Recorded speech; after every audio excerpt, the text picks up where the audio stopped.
Hi, I'm Rick Heller of Seeing the Roses. In the upcoming videos, I'll be talking about how mindfulness can help us deal with climate change. I'm not going to be talking about whether climate change is happening. That's pretty clear. And I'm not going to be talking about policy or technology that can help us deal with it. The focus here is on consumer behavior, how we can deal with our own insatiable demands for more and more things. And that is one of the things that drives the manufacturing cycle, emissions of carbon dioxide that lead to climate change. And one way we can deal with consumer demand is through mindfulness. Mindfulness is something that has roots in Western psychology. It goes back a century all the way to William James, and also in Eastern philosophy, going back 2,500 years to the Buddha in India. The Buddha's critique of consumerism was something that was kind of trendy in the 1970s, but it fell out of favor in the 1980s.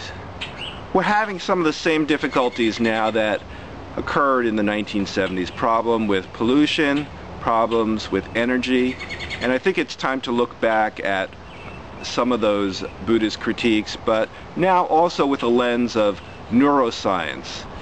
Because neuroscience is actually finding that some of the ideas in Buddhism about consumer desire are valid. And in Seeing the Roses, we're founded on science. So if there was any conflict between Buddhism and neuroscience, it's the science that we would be going with. But it does seem that Buddha was kind of insightful about desire all those years ago. So there's something to the practice of mindfulness, which is paying attention to the present moment, to what's around you and what's inside you, not focusing on the past, not thinking about the future, but being in the present moment, and also approaching the present moment with acceptance, without judgment. The tried and true way of becoming mindful is through meditation. But because that is time intensive, we're going to do that at the end, and we'll focus on some other practices first. There are also different varieties of mindfulness. One can be mindful of one's body. That's something that's done in yoga. Mindful of the body and of the space around you. And in walking meditation, especially in mindful hiking, one can be very mindful of the space and nature around you, and it can really make the experience of being in nature much more intense and enjoyable.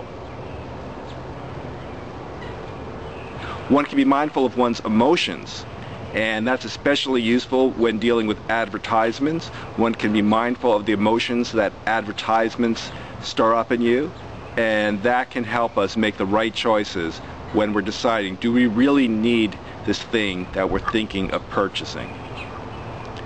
One can be mindful of eating, and this is something that can actually make the experience of eating food more enjoyable and more intense, and also a little bit slower, so it can help prevent overeating as well.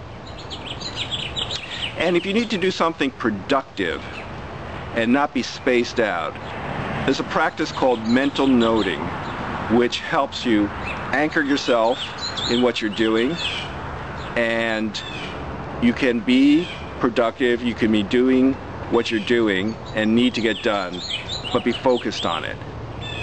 And that's another form of mindfulness. And of course, at the end, we will be doing a meditation in which one experiences stillness, and that is a way of bringing yourself to a state naturally where one is focused on the present and one sense of judgment and criticism has subsided.